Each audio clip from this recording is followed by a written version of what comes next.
Hello and welcome to Oxford House Arts Centre in Bethnal Green, in the heart of this constituency, Bethnal Green and Bow. Cast your mind back 4 years, and this was, let's face it, just another safe inner-city London seat. Few would have imagined, quite frankly, that it would ever change hands. But what a difference a war makes. Many think the issue of trust and the Iraq conflict would have had a big impact here in Bethnal Green and Bow anyway, like several other seats with large Muslim populations. But there's an extra dimension here, of course, and the reasons are seated around the table with me today. Oona King has held the seat for Labour since 1997, majority currently 10,000. George Galloway, expelled from the Labour Party 18 months ago, is head of the Respect Unity Coalition. The Conservative candidate is Shahagir Farouk, who stood last time, coming second. The Liberal Democrats have chosen Syed Dulu to contest the seat. We have an audience here. It's going to be about you today. This is going to be about you putting questions, and we'll do our best to get answers from our panel. We're going to do it thematically by issue, and I'll take 2 or 3 at a time. Let's kick off straight away with the first question from Dr. Kambiz Bumla, a local GP on hospitals. What do the candidates think of the current plans to rebuild the Royal London Hospital by Skanska Innisfree through the Private Finance Initiative? Is the NHS safe in private hands? Oona King. I think we need to see the largest hospital building programme this country's ever seen, because I'm sure we remember that in '97 we had an absolutely catastrophic state in the NHS, and because we have in the last 8 years doubled the money going into health, we are seeing many more facilities being made available, waiting lists have come down, and people's lives are safer. I think the big question here, though, is actually a dividing line between Labour and the Tories, and what the Tories have said they're going to do is, if they get in on day one of a Tory government, they'll put £1 billion into helping rich people, or at least people who can afford to pay half their hospital bills, going straight to the top of the queue. Perfect cue for Shahagir Farouk for the Conservatives. I think the National Health Service is completely in a shambles. Since the Labour Party came into power in 1997, it has not been improved at all. They have, you know that every year 1 million people are still get stuck in the waiting list. And just by putting money from any private sector or public sector, you cannot just improve if you cannot govern it properly. Syed Dulu for the Liberal Democrats. Local people are suffering with their GP. They are not satisfied how the GP is running their surgery. Whenever people want to go and see the GP, it's very hard. There is some system which isn't suitable for the local people. People are not happy with the GP. People are not happy with the hospital appointment system. I think the NHS services should be better for the local people, and there should be accountability to the local people. Okay, George Galloway. Since New Labour came to power, there's been a fantastic increase in the amount of reinfection of people in hospitals. The reason is that the hospitals are filthy. Why are they filthy? Because of the privatisation and the contracting out of cleaning services, started by the Thatcherites and continued by the Blairites. Oona King says the dividing line is between her part privatisation and the Conservatives' total privatisation. There's another dividing line. Can I ask Respect stands for public services to be wholly public, and the private sector should be kept well away. Can I ask people straight away in the audience what they think on this key issue of health, whether people have seen demonstrable improvements in services from GP to hospitals, and as a second point to that, really, whether this element of bringing the private sector into this debate is working. Anyone got a view on that? Want to take this forward? There's a lady in the grey at the back there. I served on the Community Health Council for 10 years, and I saw a distinct improvement over those years. And, you know, I mean, and I applaud what the government are doing in the hospitals. Other people agree with her or take issue? It's the man here at the front there in the white. I can't see how that lady's seen an improvement when we've got a MRSA scare at our own hospitals in the borough. How's that an improvement? That's the people dying as a result of like privatised contractors, as George pointed out. 5,000 dead. 5,000 died last year from reinfection. caught in hospitals with privatised cleaners. O- We Oona- don't need private sector involvement in the public national health service. What, Let's move this along with another question, which is from Sheila McGregor, a teacher locally. Can I ask you to give your question? Right, I teach in a local comprehensive school, Central Foundation for Girls. Most of them get hot meals 1 week in 2, and this is because of the private finance initiative, which covers, I think it's about 13 schools in Tower Hamlets. My question is, what would the candidates, any one of them if elected next time round, do about the private finance initiative in schools in Tower Hamlets? And secondly, what conclusions do they draw from the debacle of the private finance initiative in schools in Tower Hamlets about the future funding for schools in Tower Hamlets and elsewhere in Britain? Syed Dulu. I strongly feel the education systems now is not 100% perfectly working for the local whole community. Education systems should work for every peoples of the community. Every people should get their rights and they should have a right to get the education. Okay, Shahagir Farouk. About 1 million children are playing truancy every year under the Labour government. In Bethnal Green and Bow, the latest figure shows that 9,000 children played the truancy. And I believe, as my party believes, that it is not the politicians who should run the school. It should be the school headmasters. They should run the school.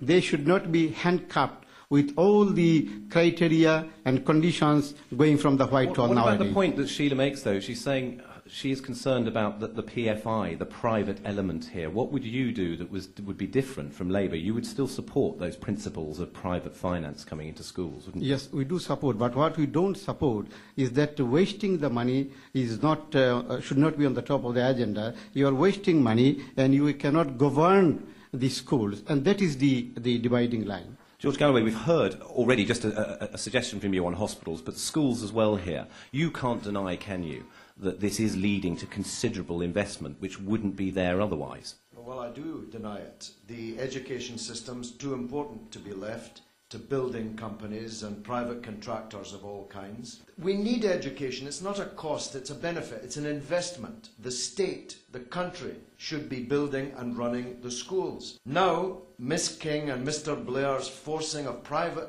sector involvement into the school system is a debacle in Tower Hamlets more than anywhere else in the country. Oona There King. are schools in rubble because they forced them into the private sector in Tower Hamlets. Oona King, it has proved incredibly controversial, isn't it? Even if, which I know you and other candidates are doing, are able to point to new wards or new hospitals before this election, there is a big cost to pay for these, and arguably it should have been done without this private sector involvement. Well, I know that George Galloway doesn't know the constituency very well, but if he did, if he did, he would be aware, for example, of Mulberry School. He could go and have a look at that. And I know, incidentally, I should say in response to the lady's questions, I'm very well aware of the situation at Central Foundation. At Mulberry School, where there is a PFI initiative, you have state comprehensive children, girls as it happened, the majority of them Bangladeshi Muslim girls who now have world-class facilities they would never have dreamt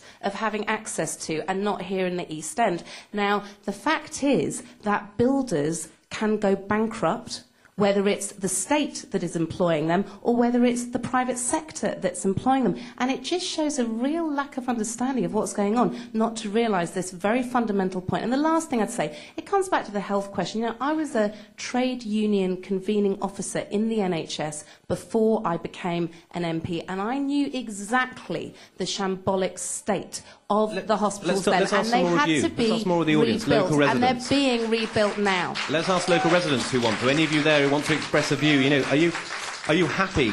You just want to see improvements. You're not too concerned. Have no particular ideological problem with where they're coming from. The gentleman with his arm up there, yes. Yeah, Jim Fagan. I'm a community learning disabilities nurse. I've worked in Hamlets for about 19 years. And a union representative. And I can see the price being paid with the privatisation. For example, Medirest, who's come into the hospitals in Mile End. And the decline in the cleaning standards is accompanied by workers from Lithuania and elsewhere being employed on atrocious standards, poor pay, no sick pay, and no pensions. And that's what the private companies bring. And I think, state money should be used. This money should not be given to private companies to exploit workers to provide poorer services. OK, let's move on now to another public service, important public service, crime and policing in particular. And a question from Shaneen Chowdhury. Drug is a serious problem in this area. And does any one of you have any practical, tangible agenda to curb the drug problem? Let's take a question from Anil Khan as well on a similar subject. If you are elected, what will you do to make sure that young people are treated fairly in the community? And a final one on a similar theme from Dulal Udin. Labour Party is in charge of, in power for the last 10 years most probably. Today we see almost every state, every areas we go, youth problem, drugs problem. What has they done about it? And what will they do about it in the future? And we'll come to Oona in a moment, but let me ask Shahagir Farouk first. I mean, three things there really. Drugs, the way we're dealing with antisocial behaviour, whether that is perhaps targeting young people unfairly, and what to do about young people that want to be occupied. I strongly believe and agree with you that drug is a menace to the whole society.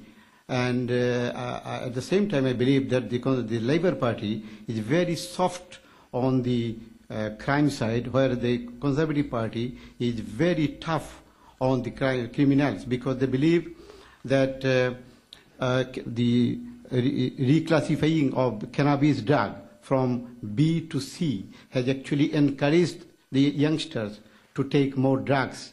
And really, if we go to the power... Police don't seem to be suggesting that, and they seem to be quite happy with the figures. Don't seem to be indicating that more people are using it. Hasn't this been a sort of a rational response to a problem? There are far more harmful drugs out there that police need to concentrate their energies on.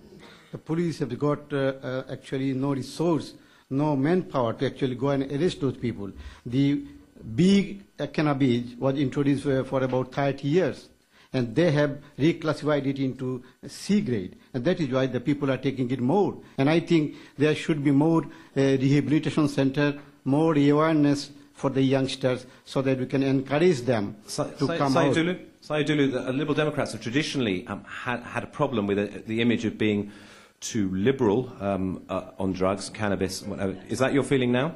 I don't think it's a problem. I myself very experienced person about the youth problems. Because I used to run youth club, and it used to be, all the youth used to have a facility in those youth clubs and youth center. Nowadays, because of the Labour Party administration, many youth have been cut off. There is not much youth center and youth club. And therefore, those youth are in the street. Okay. Can I just finish? Deliberately, some people brought the drug to finish and destroy our community, and nobody tried to help this. We want more police, who will help 10,000 police. George Galloway, do you see this area as one plagued with drugs, and what would you do about it? Well, it would certainly not help if we followed the Liberal Democrat policy of completely legalising drugs. That would be a disaster. If the Royal Navy was not patrolling the coast of the Persian Gulf, but patrolling the coast of Great Britain, there would be fewer drug ships arriving every night, landing junk on our shores that ends up in the veins of our young people. I'm against all drugs. I think we should have a war on drugs instead of a war on Muslims, instead of a war on Arabs. I think we should have a war on the drugs criminals and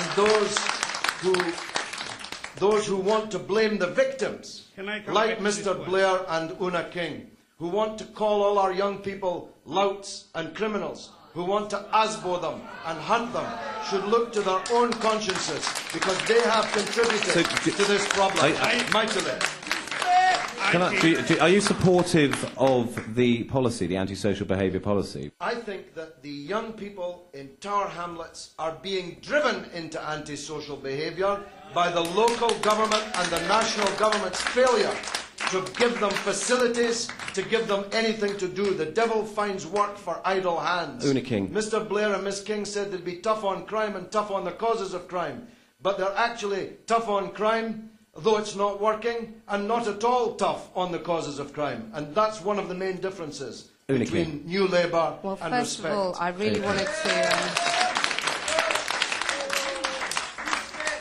really wanted to thank George Galloway for travelling down to my constituency, because I love listening to his arguments. He can jump from the very serious problem of drugs in Bethnal Green to the Arabian coast in the blink of an eyelid, and I really enjoy that. It's quite entertaining. But what it doesn't do is actually deal with the problem, and I assume, George Galloway, your answer to that question, you didn't answer the question of whether you agree or disagree with the antisocial behaviour programmes. I take it your answer is a no. The problem is that, you see, George Galloway, when you have a gang of 25 kids who are intimidating pensioners, there is also a freedom for those pensioners, that those pensioners deserve, not to be intimidated. And so what we've done is we have introduced powers, which, you're right, the Liberal Democrats opposed, and I presume George Galloway opposed, which say the police can disperse groups of gangs who are behaving in an intimidating way. Now, what I have done, because I think the youth issue that was... I think you're absolutely right. You'll get a chance in a moment with the audience. You'll get a chance. Let her finish. Let her finish. This is a really interesting point, because it's a very good question. Disperse them to where? Now, my view, and I suspect actually the view of all the panellists here and the audience, is that we need far more youth services, better youth services. What have you done about it? I'll tell you what I've done about it. I introduced... Let her tell you. Let her tell you. Okay, listen. Let her tell you. George Galloway has said, what have I done about it? I have introduced a bill to Parliament to make... No. I know you have no interest in actually doing the hard graft that results in the policies, but in fact, for example, when I got £100 million into this constituency to build new houses, it was because I spent 2 years negotiating with the Treasury. I know. Well, if you've noticed,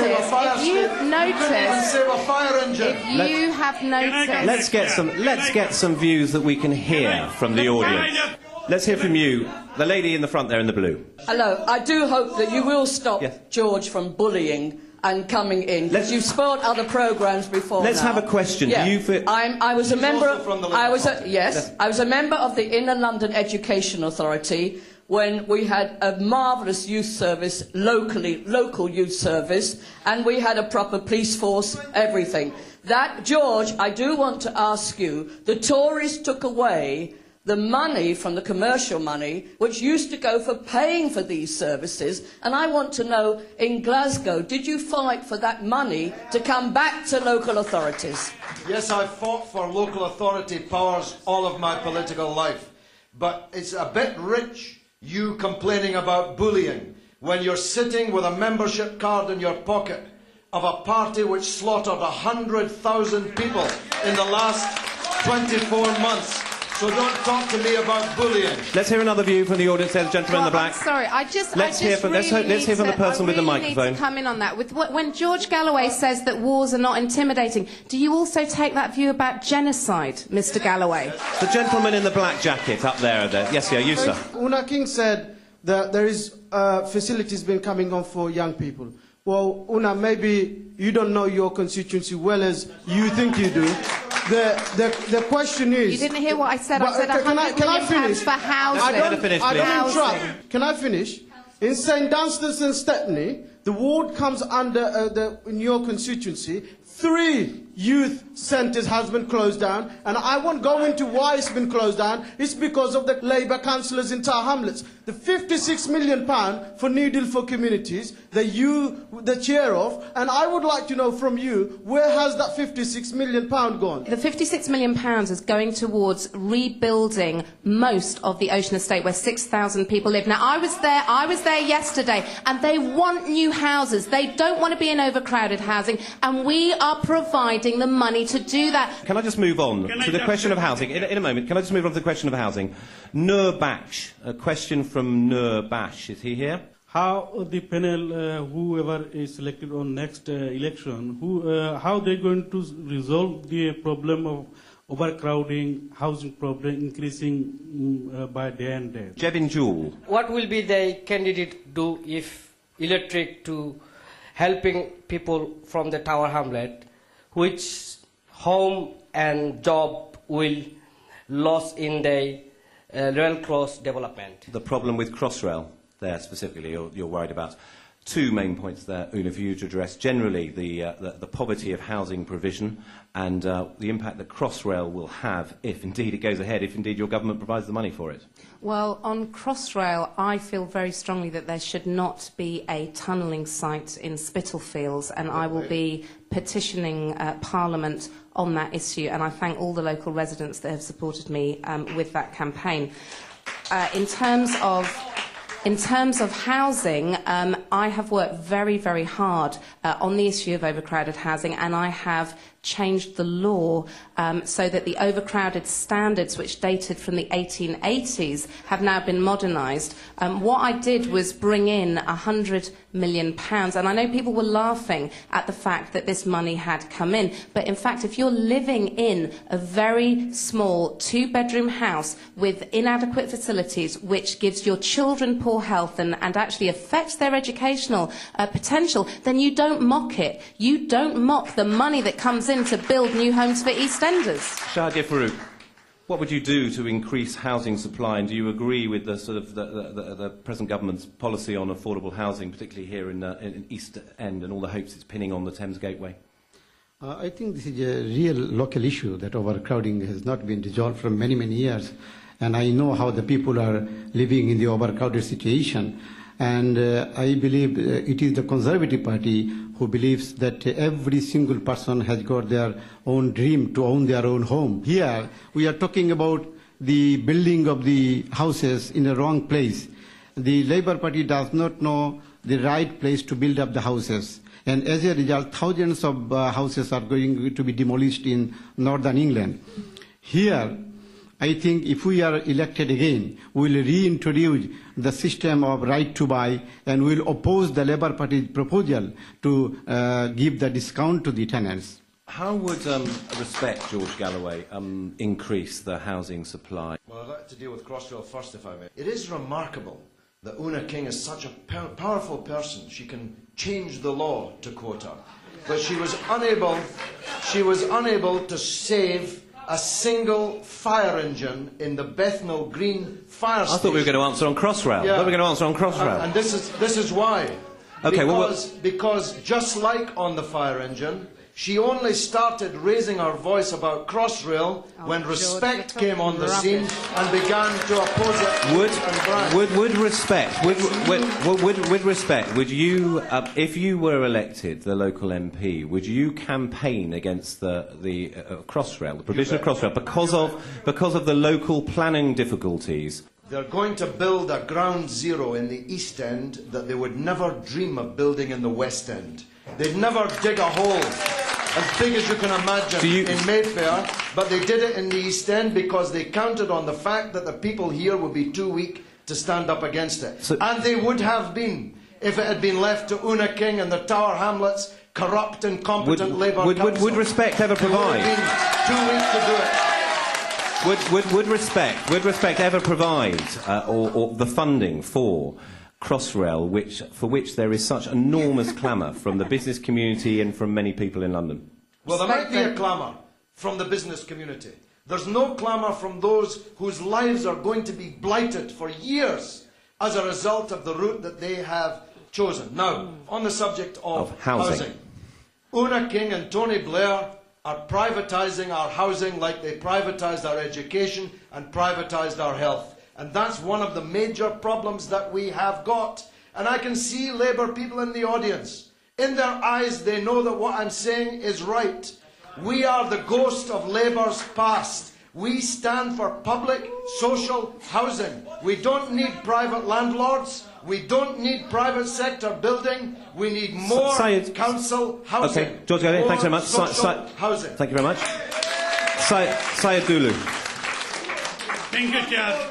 In housing issue, it's not a new issue or new problems. The problem is coming from last 50 years. Labour Party couldn't solve this problem over 50 years. They were ruling the Tower Hamlet.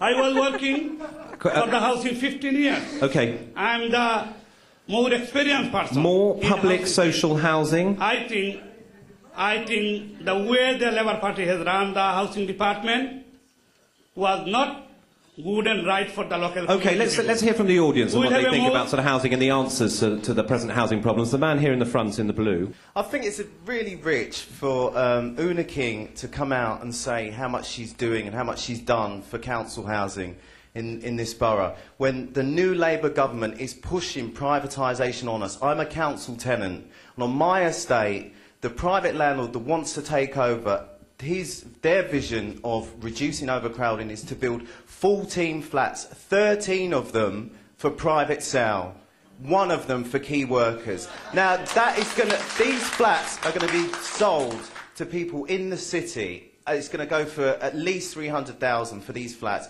This is what Oona King and New Labour is doing to council But you know housing. but there are affordable housing targets in every borough, and they are 50%, as insisted upon on the Mayor.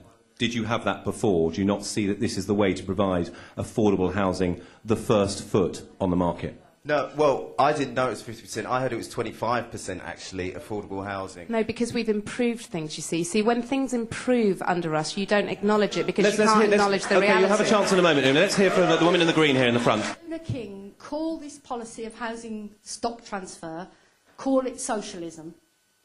But on the Ocean Estate, one of the biggest estates in Europe, her policy means the demolition of 1,000 council homes and building 780 homes for private sale. The going rate in this borough is £300,000. The majority of people on the Ocean Estate live on less than £12,000. These are not for us. This is gentrification that drives us out of council housing. Oona King, you're not the...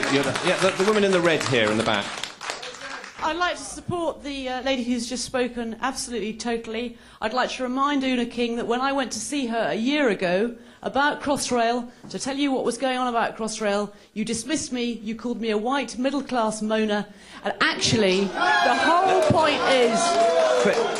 The whole point is the gentrification of this borough. The whole point about Crossrail is that Tower Hamlets are accepting or trying to accept a tunnelling site because they've been bribed with a nice shiny new station at Whitechapel for the middle classes to come in and out of this borough and take jobs away. Okay, Oona King, on that last point first, and then I want you to address the issue of affordable housing. A lot of people, what they simply want is a lot of investment in their existing council housing, and they don't like any of the alternatives, the arm's length management or privatisation that's proposed. Well, I've never in my life called any constituent who's come to see me a white middle-class moaner, so I don't appreciate you lying about what I say, for a start. Okay. And the second point is that if you think that dismissing someone who comes to see their MP on an issue is to actually get a campaign going which has included all the local groups in Spitalfields, then I think you are really being rather harsh and actually inaccurate. But Eileen down here, the woman at the front who's a member of Respect and who's been working very hard for Respect here, Eileen, if that's the case on the Ocean Estate, as you were saying, and that people just don't want it, how come that's what the residents voted for? You're ignoring democracy. It's what they voted for. It's what they wanted. And I'll tell you why. Eileen, you're talking absolute nonsense, and you know it. What they want is investment in an estate which had a high level of infant mortality. We had a Labour government come in and say, this is our priority. We will tackle child poverty. We're on the way to doing that, and part of it is to pour money into estates like the Ocean. And, you know, I mean, when George Galloway says that he wants to get more money for housing, he wants to deliver more money for housing, Mr. Galloway couldn't deliver a pizza because at the end of the day, he is not going to have any practical policies that will build new houses. We are building the houses. Our people will live in them. Are there people in the audience here that support, that would like to see more? Are there people in the audience here who would like to see more right to buy? Mr. Dulu, in a second. Are there people here who would actually support more right to buy, would have liked to have seen that policy pursued as outlined by the Conservatives? More home ownership? No, not many people. Mr. Farouk, how do we address the problem that appears to be there, that people don't think it's an answer about... the answer is ownership. Yes. They want decent social housing. That's right. That is why we are economically, some of the people raised this point, that economically we are not very rich in this borough. And that is why we have to build up affordable social houses. That's how the people will be able to buy all the houses. And you leave it to the market? You leave it to the market? You think the market will deliver, developers will deliver, without being forced or told to build affordable houses? The thing is that you have to give it back to the council. You cannot give it to the social landlord who can build up the houses and the people cannot afford to buy it. That is why if you reinvest all the money you have got and give it back to the council, perhaps that will also help in another way. Mr. Dulu. I wanted to come back about the Washington Street problem the lady just mentioned there. Okay, briefly, yes. Which problems? On the Crossrail? The Labour Party, no, the housing problem in Washington Street. There was Malacca, Bosnia, Tunis. So many buildings was demolished and new houses was built. Only Bangladeshi Community Center was Silat Center for young youth people in Britain. And that center was demolished and nothing has been replaced by that center or for any young people by the Labour Party. Where those youth go? Those youth had no place to go in the alternate state because of the Silat Center demolition. The Labour Party didn't concern and didn't done nothing about this youth in alternate state. Now about Crossrail, the Liberal Democrat has been campaigning for the Crossrail campaign. Every time we are putting leaflet by our councillors, we've got 14 councillors working in the constituency. Those 14 councillors putting leaflet into door-to-door about and campaigning about the Crossrail. Now the Bethlehem Green and Bow community people are aware of many problems which some of us here are not aware of those problems. We have come from various places and we are not experienced about the problem. I think the housing problem is the biggest problem in Tower Hamlet. Okay, let's ask us to move on now. I want us to move on to another issue altogether, and let's speak to, let's hear from Gabs Early, whose question is on the subject of the war and of Iraq. Gabs Early. Is a vote for George Galloway a protest vote, and is it political opportunism to come here and stand for this constituency? A question from Azarul Islam. My question is to Oona King. Why should people trust Oona when in 8 years she has only rebelled against Blair once? We'll bring in the Conservatives and the Liberal Democrats in on this question as well in just a moment, but they were aimed at the specific individuals, and let's begin with George Galloway. Well, Respect is the winning political party in this constituency at the last election. So I'm not sure how it can be described as opportunist. The last time there was an election in Tower Hamlets, we won it, beating parties that had been around for hundreds of years, and we were around for 20 weeks.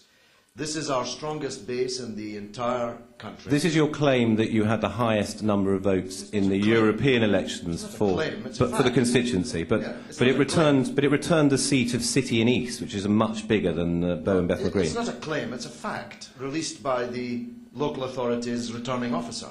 We won the election, beating all the other parties. You had the highest number of votes in this Westminster constituency. In Tower Hamlets, we were the biggest party in those elections. That's usually described as winning the elections. And when reallocated, and when you looked at the vote for City and East, the big constituency, you came up with, what, 4.8% of the vote?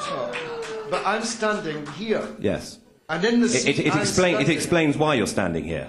I can tell you're enthusiastic for the question, but maybe if you'll listen to what I'm saying, you'll understand it. I'm standing here because Respect is the leading party in this borough.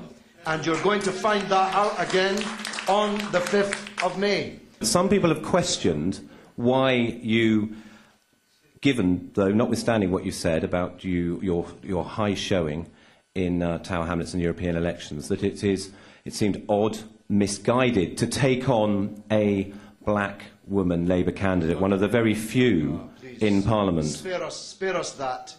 Oona King voted to kill a lot of women in the last few years, and most of them had darker faces. Most of them had darker faces than her. 100,000 people lie dead as a result of the decisions that she made. So don't give me that one. Oona King, I mean, Oona King, deal with that, but obviously deal with the question that you have been overly loyal over the last few years. Okay, well, it's true that I have strongly supported many of the anti-poverty measures that this government has brought in. That's why I joined the Labour Party when I was 14 years old. So I have voted on the national minimum wage, now over £5 an hour, and many measures like that. Now, in terms of voting against the government, I have voted against the government, but I do not wear it as a badge of pride or a badge of honour. I am here to see that Labour values, which are about good, decent people getting a fair opportunity in life, and those life chances not being described and not being prescribed by their background or their birth. I make no apology for being a socialist and wanting to see more opportunity for more people here. You mentioned earlier, and you're known for having founded and being involved in a parliamentary committee on genocide. How could your judgment, though, have deserted you on this one? Even given your concerns about abuses in Iraq many years ago, how could your judgment desert you when so many of your colleagues felt that it was not right to pursue this illegitimate conflict? Well, you're correct that in 1999 I sat on a parliamentary inquiry that, amongst other things, looked at the genocide that Saddam Hussein perpetrated against the Marsh Arabs, against the Kurds in the north, against the Shias. Absolutely. And I then said, it's on the record, my speeches are on the record, and people that know me know that's what I feel. Why did your judgment desert I have a you, long... Well, listen, when so many of your constituents are what I so said concerned. was that in 1999, and I held that, I maintained that view, I thought the British government should do anything it could to get rid of Saddam Hussein. I said that before George Bush ever stole the presidency for the first time. I said that before we were facing that vote 4 years later. It was my strongly held view. Now, others here take an absolutely different view. What they're saying as well is that I could not vote with my conscience as it was then because I can't be a member of parliament in this constituency. Well, I didn't come to that view because I was looking at what the polls said or because I was, taking opinions of focus groups. I had a long-standing opinion and view on that matter, and people who know me know it was genuinely held. And in parliamentary terms, they know. But of course, it wasn't the same reason. It wasn't the same view. It wasn't the British public. It wasn't the same view that many. It wasn't the same view that many of my constituents held here. I realise that. But, when my constituents go to the ballot box, they will take a lot of things into account. Many of them will disagree with my view on Iraq. They will agree, however, with my view on getting more money into housing, on knocking down the slums we've got, on education, on more money into health. Okay, and we've heard you talk about those already, but Shahir Farouk, your position... You should trust somebody who is going to represent you in the Westminster. And something which I find very odd with my opponent, Oona King, that she represented Westminster in Bethnal Green and Bow. But if I am elected, I will represent Bethnal Green and Bow in Westminster. I will not act as a puppet of the government. I will never act as a puppet of the Prime Minister. But it is a problem for you, presumably, here in this community, that your party supported the Labour Party in everything it did in terms of the war? No, it was not a problem. It was rather, it was good for me. Let me tell you loud and clear, because I know that there are many aspect party members are here, but you should listen, not only shout. The thing is that I made my position very clear and very loud, that it was the Labour Party who misled not only you, me, not only my party, every single person, the whole of the world. And that is why we should blame the Labour Party, not my party who backed it up, because my party was misled as well. I raised against it. I went out. I gave my speech in front of many audience, and I told them that my position is clear. Individually, I believe that Saddam Hussein had no weapons of mass destruction, and we were taken to the war illegally. That was unjust and wrong. Okay, that was my personal point of view. Syed Dulu, from your point of view here, George Galloway, obviously it's a nuisance for George Galloway here, capitalising on the anti-war feeling. The Liberal Democrat is the only major party who stand against the war, who voted against the war. All the MP voted against the Iraq war.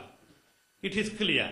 And I myself also did not support the war. I brought the Charles Kennedy in Brick Lane, and we gave a statement months ago, not now, not the election time. Some people are talking about Iraq war in election time. Now, the question was here about this constituency. This is the only constituency, Bethlem Green and Bow, in Britain, where one Bangladeshi or Bengali Muslim MP candidate be elected. In this place, George Galloway come from Scotland, standing here and making issue about the war. Now, if he is interested about our community, Bangladeshi community, Muslim community, he could put his Oliur Rahman in Bethlem Green and Bow constituency, where Oliur Rahman could be a Bangladeshi Muslim MP. Okay. But he did not. Therefore, he is not the will-wisher of the community. He is dividing our vote in Bethlem Green and Bow, and he is trying to stop any Muslim or Bengali to becoming a MP in British Parliament. War issue is very serious issue, and billions of pounds has been spent for that war. That money can be spent for the good cause for these British people. Let me bring in, if I can, at this stage, Celia Pugh from the Communist League, now standing a parliamentary candidate here and one in Scotland as well. What's your contribution to this? Yes, I'm the Communist League candidate for the Bethnal Green and Bow constituency. I'm a factory sewing machinist on minimum wage, and I know firsthand the realities of the boss's speed up, lengthening of hours, cutbacks in wages, pensions and social benefits. It's a myth that a stronger economy for the British billionaire families benefits workers and exploited farmers today. Whatever party or individual sits in Parliament after May the 5th, our problems will still be the same. The profit system itself and how to advance an alternative to it in the months and years to come. The Communist League joins in the fight to organise and strengthen the trade unions and to use our union power to resist the boss's attacks.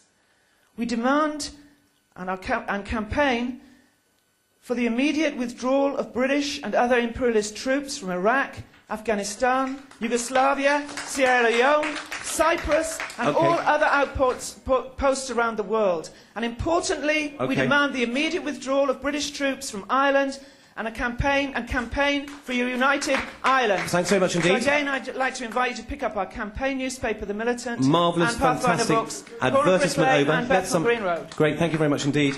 I'd like to throw this out to the audience and ask for some views quickly about whether or how much the situation in Iraq now, how much that will play to your minds for you as individuals in the election. Let's speak to this man here in the black, halfway up. First of all, I'd just like to say you can feel from the audience how angry people are on the issue of Iraq.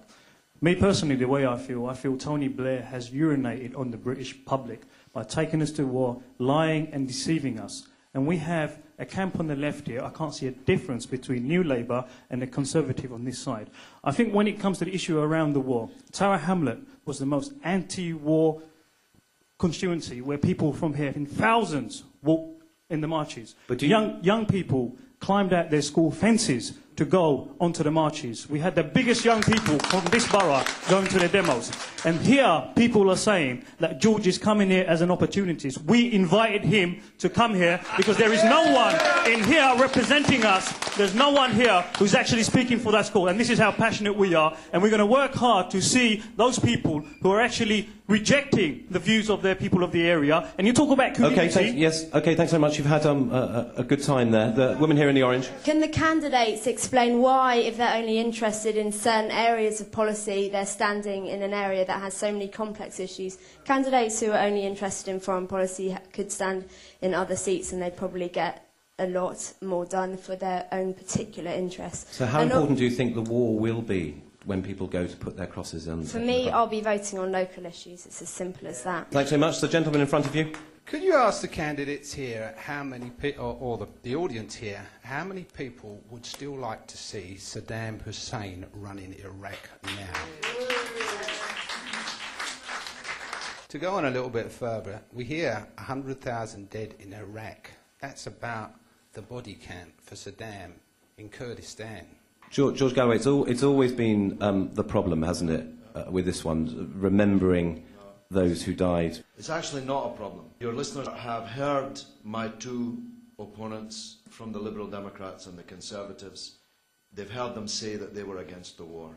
They know my views on the war, and they have to make a judgment as to who would make the best opponent for Tony Blair and Oona King out of the candidates that they've What would be the here point, though, of course, because there are a lot of Labour members who have been putting this view in the House? Well, that's a matter for the people of this constituency. I have 4 times been elected. I am the reigning parliamentary debater, as awarded by the press corps in Parliament. People can laugh if they like. I suspect they'll be laughing on the other side of their face on the 5th of May. But with all respect, I mean, the critics that do see it as a sort of a sideshow, that it does give you a good platform being here to continue to put your views. But I mean, what meaningful contribution afterwards, after an election, could you make? Because I think millions of people are shut out of the political system nowadays. Nobody speaks for them. We don't have a real Labour Party in the country anymore. And every country needs a Labour Party, one that will stand up for the things that Respect stands up for. And I think we have a very good chance here of making a breakthrough that will begin to change the face of politics in the way that the Labour Party's emergence on these very same streets over 100 years ago did at the time. A final thought on how it's going to be very difficult for anyone to make this an election on anything other than the issue of war or the sort of narrow issue of trust. I think any election should not be fought with only just one issue. I know Iraq issue is one of the other issues in Bethnal Green and Bow. I'm not going to this election with only one issue on Iraq. No. Iraq is just one issue. And can I just, on this day, when your leader has made a big speech about sort of immigration and asylum, ask you, what level is acceptable to you of immigrants and asylum seekers in this area? Of course, immigration is one of the major issues. We should not forget about that. 2/3 of the population of the country are talking about the immigration. You see, we live in a small country here. You cannot let the gate of the influx of the people coming from the other country. What kind of people? Which people do you not want to see on the streets of Bethnal Green? Or how do you make the decision? You see, the Bethnal Green and Bow is predominantly inhabited by the immigrants. I myself am an immigrant. My leader is also an immigrant, but he has got the courage and the sincerity to talk about the immigration. Most of the people feel that our public services are overstressed. Look at the NHS. 1 million people get stuck in the NHS. Look at the other public schools and all. So if we are taking more people coming in without any limitation, without any control, that is going to make a significant impact on each one of you. And Oona King, a final thought for you. You are relying you accept really, you've said earlier, exclusively on this kind of balance sheet, and you feel that people are genuinely going to judge you on much more than your position in this highly charged issue in this area. Well, you're right, that at the end of the day, we do have to look at the big picture. This is going to be a choice between whether Britain is run by the Tories or by Labour. There's not going to be a Prime Minister Galloway. There's not going to be a Respect government. You just have to decide the answer to a simple question. Do you want more investment coming in, or do you want to see a return to the days with the Tories when they cut all the money for our public services? Will Tony Blair be visiting to talk about this great investment? Well, I certainly hope he will. But in terms of you see here Mr Galloway talking about... I certainly hope he will. I certainly hope he will. But the thing about Iraq, let's come back to Iraq for a second, because what George Galloway is saying is that he only takes account of Iraqis' deaths when they happen on TV, when they're on BBC, when they're on CNN, when they're on Al Jazeera. And what makes me sick is that when I come across someone who is guilty of genocide, I do not get on a plane and go to Baghdad and grovel at his feet. And that's the difference. Something's been put increasingly. Some people ask why, given that you could see Mr Galloway as an independent, albeit someone who has a big following here locally, they wonder why you are getting pulled into this fight? It's very clear that if you vote respect in Tower Hamlets, you will get a Tory. That's what happened. Well, there are people shouting that's not true. It's because they believe in revisionist history. It happened just 6 months ago. We had an election. People voted respect and they got a Tory. So, George Galloway, you don't have to shout. Stop shouting. I have a final thought before you we love your bullying before we lose tactics. this altogether. I have a final thought, which is this to each of you as candidates: were you elected, and were you to get the opportunity for a private member's bill, if you were there to pursue your own particular hobby horse as an individual, who shall I start with? Syed Dulu, what would you like to see if you had the opportunity? My whole life community work policy is always I go for the whatever people want. I think that particular MP should be concerned about his or her constituency people's what they want. And I will try to pass a bill. Okay. I'll try to forward anything. Whatever my Boyne Bethnal Green people will ask me to Nothing do. specific at this stage, then? No. George Galloway. Well, I think anybody listening knows now why this is a two-horse race. Frankly, neither the Liberal Democrat nor the Conservative is fit to be a Member of Parliament. Which would be the one policy you went for then, should you? I'd introduce proportional representation. How many councillors you got? A fair voting system. How many will we have next year is a better You got question. one councillor on Mr. Galloway, to end the thought. Proportional representation, a fair voting system, so that every vote counted, rather than the cheating system that we've got at the moment. Mr. Farouk, what's the one thing you'd like to see achieved? Well, first of all, I'll read the mood of my voters. I'll consult with them. But can I say that I agree with George Galloway on one thing. He said this is a two-horse race. It is a two-horse race, but it's not between Respect and the Labour. It's between Conservative and the Labour. But As it was always. Are you going to just tell me one thing that you would bring in, though? Our party is always, we have got a timetable set for our action. Our action will speak louder than our talk. Oona King. Well, there are two of us here who have already had the chance to put private members' bills together. I've taken that opportunity, George Galloway hasn't, and my bill, which I am taking forward in the next Parliament if I am re-elected, is to make youth services statutorily funded so that they have to get more money into it. And just finally, it's really interesting. You know, I actually agree with George Galloway very, very strongly on one point about electoral reform. But the funny thing is, I chaired the Labour campaign for electoral reform for 5 years, and I never saw him once. Just opportunism. George, you never turned up at any meeting I chaired. I'm a founder member. You do it when it suits you. For electoral reform. Your opportunism on skates. You never, thank you very much indeed for having. You never imagined that this debate was going to end on a note, to end on a discussion of electoral reform or proportional representation. Let me thank you, the panel, first of all, very much indeed for coming here today, and thank you, the audience, who have provided insight and a great deal of interest here today. We're delighted that you could come. Thank you very much indeed to everyone that's been here. This is BBC London 94.9 from Oxford House in the heart of the Bethnal Green and Bow constituency. Declaration of the result of the parliamentary election for the Bethnal Green and Bow constituency.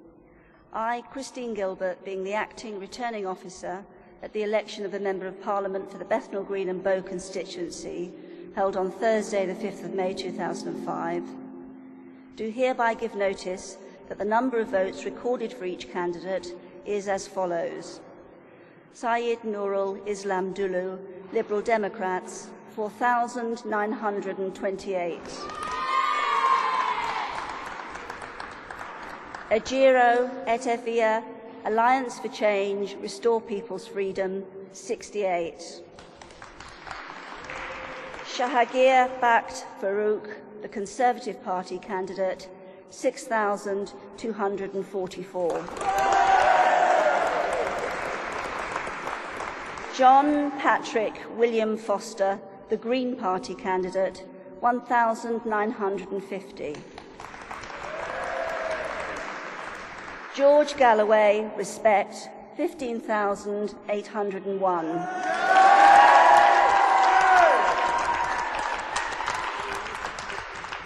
Oona King, the Labour Party candidate, 14,978.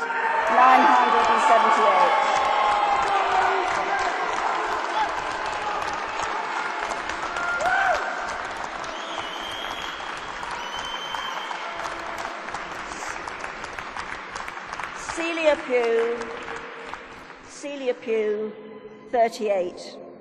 The total number of ballot papers rejected was 244. And I do hereby declare that George Galloway is duly elected a Member of Parliament for Bethnal Green and Bow.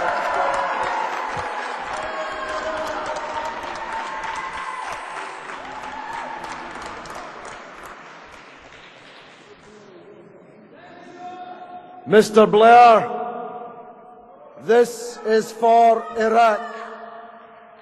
This defeat that you have suffered and all the other defeats that New Labour has suffered this evening is for Iraq. All the people you killed, all the lies you told have come back to haunt you. And the best thing the Labour Party could do is sack you tomorrow morning as soon as they get back to work.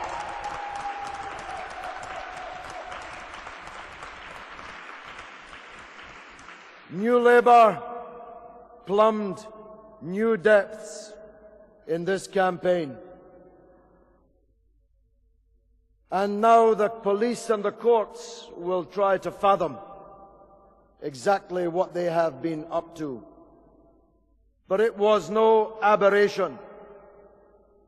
The reason this count has taken so long, the reason the turnout is so low, the reason that there are hundreds, if not thousands, of ghost figures on the electoral roll, the reason that the postal ballots were only 68% of those who applied for them, is because the London borough of Tower Hamlets is in the grip of a corrupt political culture. And when we begin our campaign on Monday to take control of this borough council, it will be as a new broom to sweep that political culture of corruption away. Oona King boasted she was going to finish me off. But let me be kinder to her than she was to me. I have not finished her off. Oona King is an able person who will be back in politics and in Parliament, and the defeat was not her defeat this evening. It was a defeat for Tony Blair and New Labour and all of the betrayals. And I would like to thank, on behalf of everyone, Oona King for the 8 years she spent as the Member of Parliament in this constituency, and wish her well in what I'm sure will be a resumed and long parliamentary career. Madam Returning Officer, I must thank the workers here tonight and on the polling stations today, but I cannot thank you or the management of the Borough of Tower Hamlets. You have presided over a shambles of an election, a shambles of an electoral roll. You have presided over postal vote applications and ghost voters, which would disgrace a banana republic. And it's about time you tendered your resignation. Thank you very much to all those who voted for me. In East London, a new political power is born. Ollie Rahman, 20% next door. East Ham and West Ham, respect, have come second with 20 and 24% respectively. There is a revolt spreading throughout East London against the betrayals of New Labour, and you ain't seen nothing yet.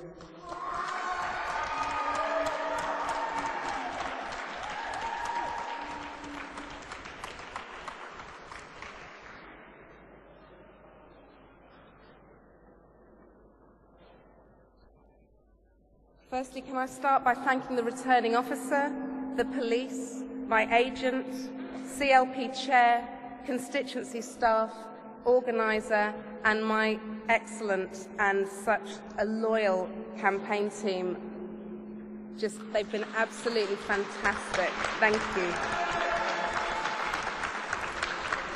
I'd also like to thank my husband, friends, family, and my extended family here in the East End, not just for the last 8 weeks, but for the last 8 years. I joined the Labour Party over 20 years ago because I wanted to see a fairer society. I wanted to see the poorest people in Britain getting a fairer share. And I wanted to see a society where everyone, whatever their background, race or colour, had the opportunity to achieve their full potential. That's why I got into politics, and that's why I was so happy to have represented this constituency for 8 years. It has been the best job in the world, and I have been so proud of what Labour has achieved. Labour members of Parliament working with a Labour council, working with a Labour government to make real improvements in the lives of people here. It's clear that Britain is set for another 4 years of a Labour government, and I'm very happy for the country as a whole, because I know that only Labour is committed to delivering on health, education, jobs, housing, police on the beat, through our commitment to sustained investment in public services.